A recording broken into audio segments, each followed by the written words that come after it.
ఓం శాంతి. ఈరోజు మురళి డేట్ 22 జనవరి 2025.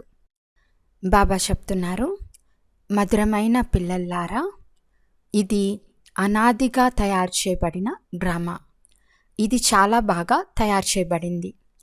దీని భూత వర్తమాన భవిష్యత్తులు పిల్లలైన మీకు బాగా తెలుసు.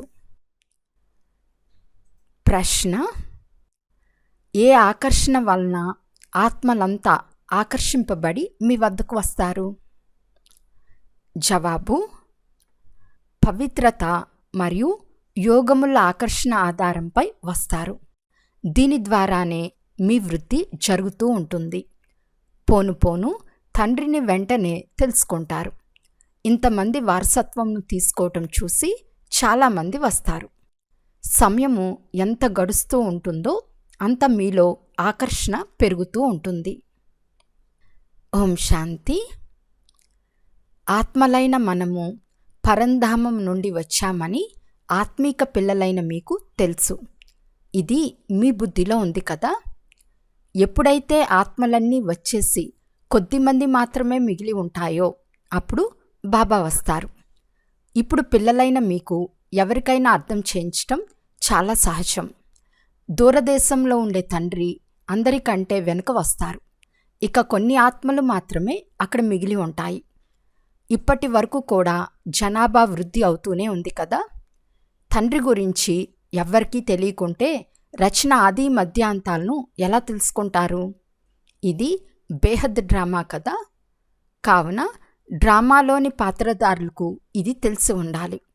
హద్దులోని డ్రామాలలో అంటే హద్దులోని పాత్రధారులకు కూడా ఫలానా ఫలానా వారికి ఫలానా పాత్ర లభించి ఉందని తెలిసి ఉంటుంది కదా.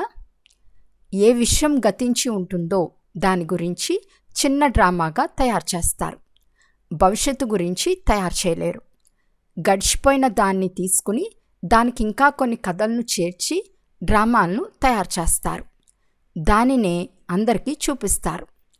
భవిష్యత్తు గురించి అయితే తెలియనే తెలియదు. ఇప్పుడు తండ్రి వచ్చారని, స్థాపన జరుగుతూ ఉందని, మనం వారసత్వం పొందుకుంటున్నామని మీకు తెలుసు. ఎవరెవరు వస్తూ ఉంటారో వారికి మనం దేవీ దేవతా పదవిని పొందే మార్గాన్ని తెలుపుతాము. ఈ దేవతలు ఇంత శ్రేష్టంగా ఎలా తయారయ్యారు ఇది కూడా ఎవరికీ తెలియదు. వాస్తవానికి ఆది సనాతనమైనది దేవీ దేవతా ధర్మమే. తమ ధర్మంను మర్చిపోయినప్పుడు మాకు అన్ని ధర్మాలు ఒకటే అని అంటారు. బాబా మనల్ని చదివిస్తున్నారని ఇప్పుడు పిల్లలైన మీకు తెలుసు. తండ్రి ఆదేశానుసారంగానే చిత్రాలు మొదలైనవి తయారు చేయబడ్డాయి. బాబా దివ్య దృష్టితో చిత్రాలను తయారు చేయించేవారు.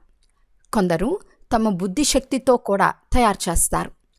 పాత్రధారులే కానీ సృష్టి నాటక రచయిత, దర్శకులు మొదలైన వారి గురించి ఎవ్వరికీ తెలియదని తప్పకుండా రాయాలని పిల్లలకు తెలియచేస్తున్నారు. తండ్రి ఇప్పుడు నూతన ప్రపంచము, నూతన ధర్మాన్ని స్థాపన చేస్తున్నారు. పాత ప్రపంచం నుండి కొత్త ప్రపంచం తయారవుతుంది. ఇది కూడా బుద్ధిలో ఉండాలి. పాత ప్రపంచంలోనే తండ్రి వచ్చి మిమ్మల్ని బ్రాహ్మణులుగా చేస్తారు. బ్రాహ్మణులే తిరిగి దేవతలుగా అవుతారు. ఈ యుక్తి ఎంత బాగుందో గమనించండి. భలే, ఇది అనాదిగా తయారైన డ్రామా, కానీ చాలా బాగా తయారైంది. తండ్రి చెప్తున్నారు, మీకు గుహ్యమైన విషయాలను ప్రతిరోజు వినిపిస్తూ ఉంటాను. ఎప్పుడు వినాశనం ప్రారంభమైనప్పుడు పిల్లలైన మీకు గతించిన పూర్తి చరిత్ర అంతా తెలుస్తుంది. మళ్ళీ సత్యుగానికి వెళ్ళినట్లయితే గడిచిపోయిన చరిత్ర కొద్దిగా కూడా గుర్తు ఉండదు. ప్రాక్టికల్గా పాత్ర చేస్తూ ఉంటారు. గతాన్ని ఎవరికి వినిపిస్తారు? ఈ లక్ష్మీనారాయణకు గతాన్ని గురించి బొత్తిగా తెలియదు.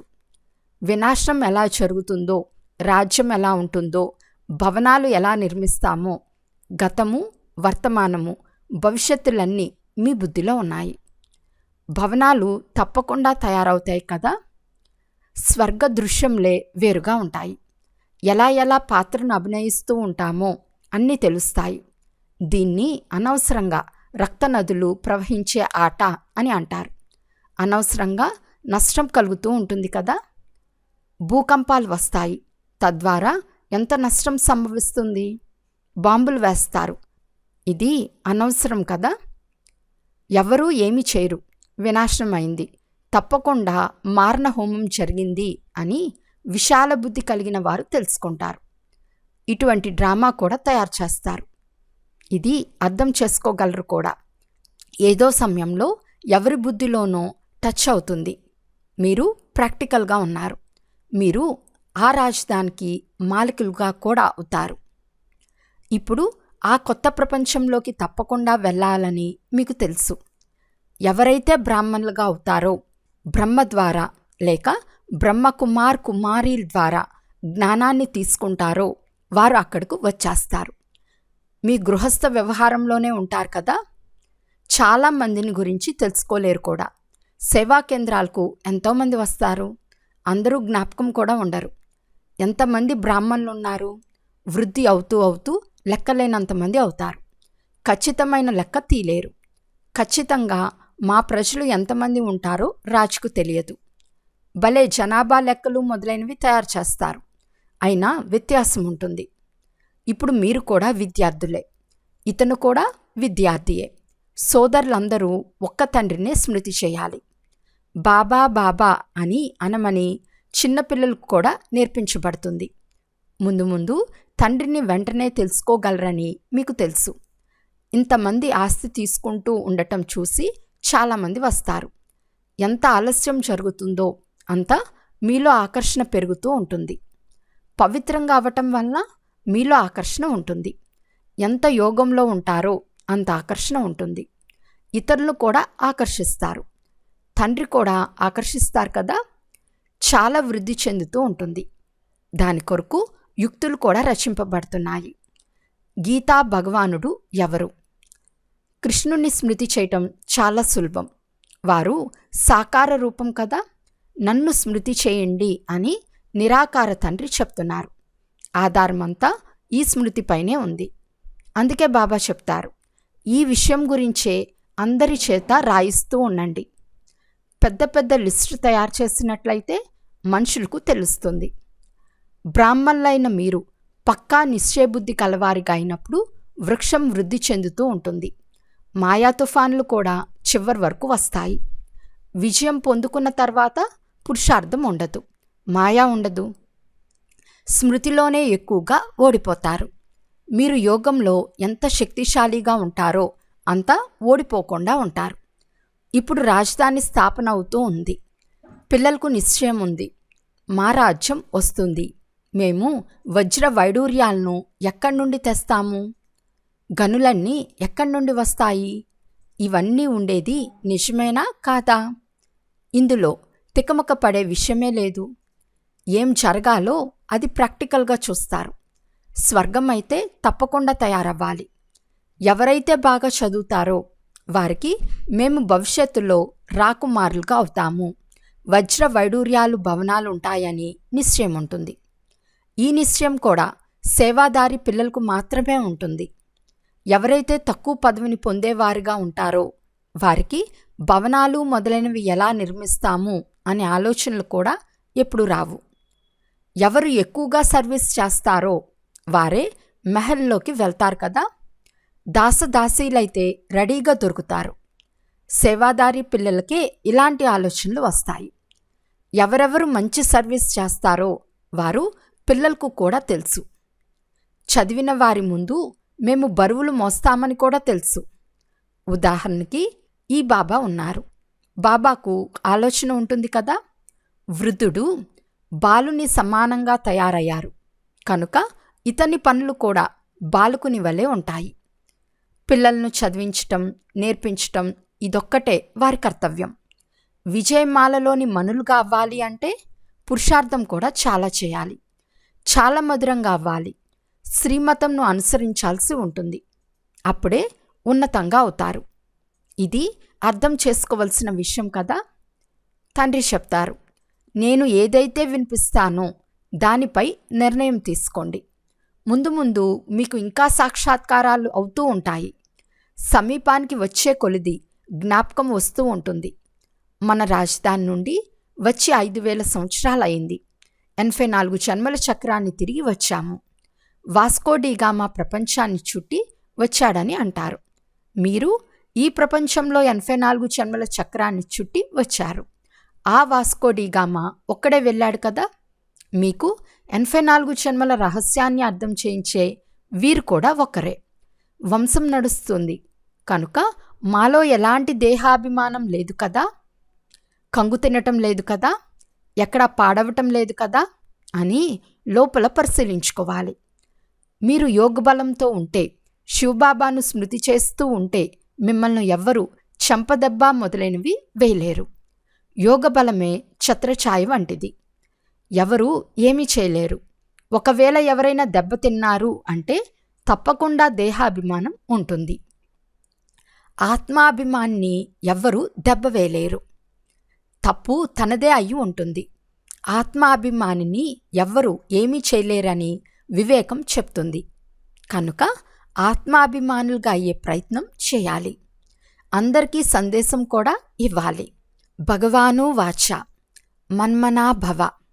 ఏ భగవంతుడు? ఇది కూడా పిల్లలైన మీరు అర్థం చేయించాలి. ఈ ఒక్క విషయం ద్వారానే మీకు విషయం కలుగుతుంది. పూర్తి ప్రపంచంలోని మనుషుల బుద్ధిలో కృష్ణ భగవాను వాచ అని ఉంది. ఎప్పుడు మీరు అర్థం చేయిస్తారో అప్పుడు విషయం సరిగ్గానే ఉంది అని అంటారు. కానీ ఎప్పుడు మీలాగా అర్థం చేసుకుంటారో అప్పుడు బాబా ఏం నేర్పిస్తున్నారో అది సరైనదని చెప్తారు. నేను ఇలా ఉన్నాను, నన్ను ఎవరూ తెలుసుకోలేరు అని కృష్ణుడు ఎప్పుడు చెప్పడు. కృష్ణుడైతే అందరికీ తెలుసు. కృష్ణుని తను ద్వారా భగవంతుడు చెప్పటం కూడా జరగదు. కృష్ణుడు సత్యుగంలో ఉంటాడు. అక్కడకు భగవంతుడు ఎలా వస్తారు? భగవంతుడు పురుషోత్తమ సంగం యుగంలోనే వస్తారు. కనుక మీరు అనేక మంది ద్వారా రాయిస్తూ ఉండండి. మీ వద్ద ఇలాంటి పెద్ద పుస్తకం ముద్రింపబడి ఉండాలి. అందులో అందరూ రాసినవి ఉండాలి. ఇంతమంది ఇలా రాయడాన్ని చూసినప్పుడు వారు కూడా రాస్తారు. తర్వాత మీ వద్ద గీతా భగవంతుడు ఎవరు అన్న విషయంపై అనేక మంది అభిప్రాయాలు ఉంటాయి. సర్వశ్రేష్టమైన వారు తండ్రి మాత్రమే. కృష్ణుడు సర్వశ్రేష్ఠుడు కాడు అని పైన కూడా రాయబడి ఉండాలి. కృష్ణుడు ఉన్నతాతి ఉన్నతమైన వాడు కాదు.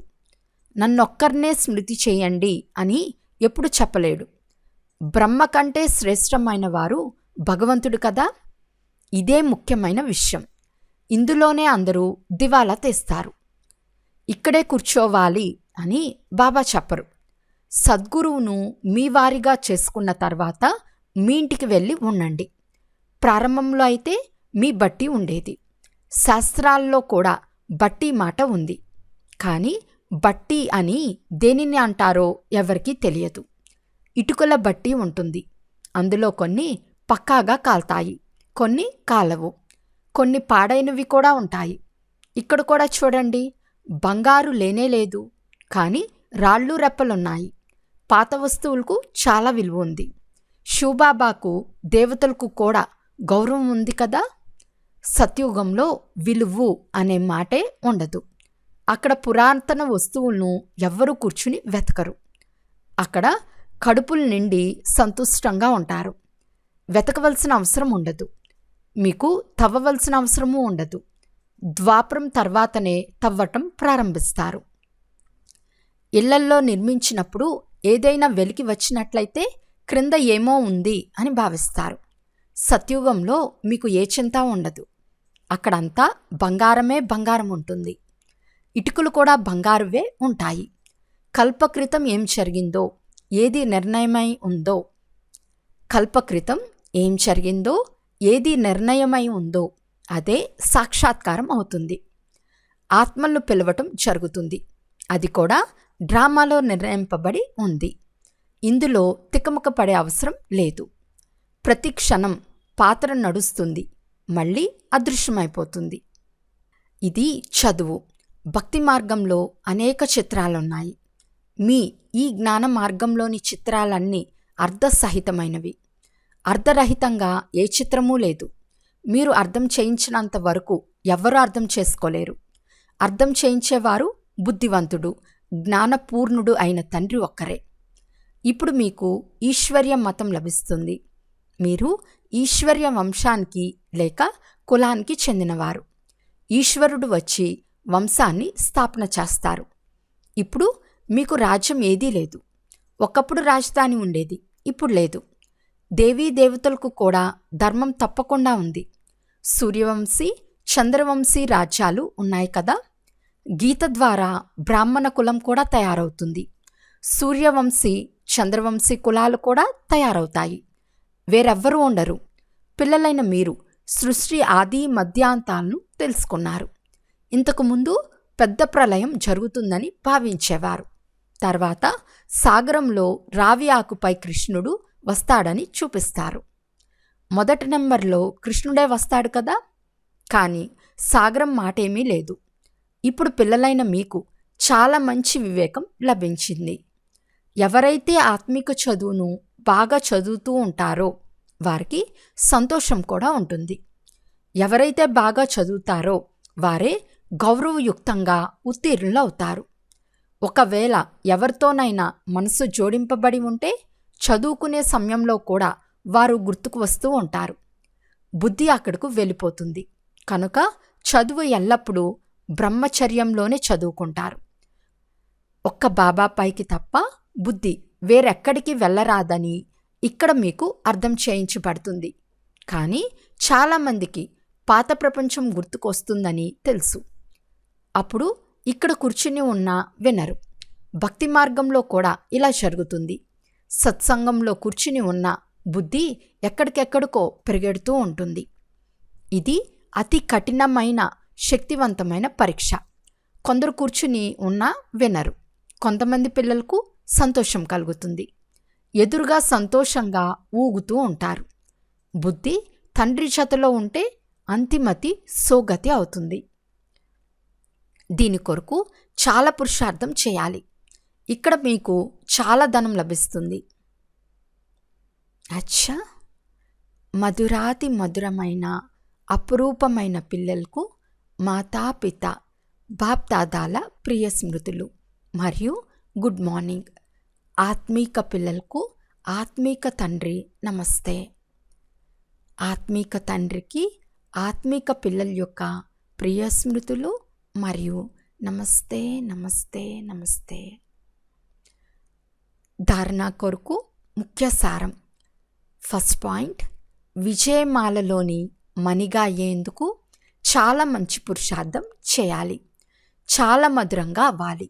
శ్రీమతంను అనుసరించాలి. సెకండ్ పాయింట్, యోగమే సురక్షితంగా ఉండేందుకు ఛత్రఛాయ వంటిది. కనుక యోగ బలంను జమ చేసుకోవాలి. ఆత్మాభిమానులుగా అయ్యేందుకు పూర్తి ప్రయత్నం చేయాలి. ఈరోజు వరదానము, విశేషత అనే మాట యొక్క స్మృతి ద్వారా సంపూర్ణత యొక్క గమ్యాన్ని ప్రాప్తి చేసుకునే స్వపరివర్తక్ భవ. సదా నేను ఒక విశేషమైన ఆత్మను, విశేష కార్యానికి నిమిత్తము, అంతేకాక విశేషతలను చూపించే ఆత్మను అని స్మృతిలో ఉండాలి.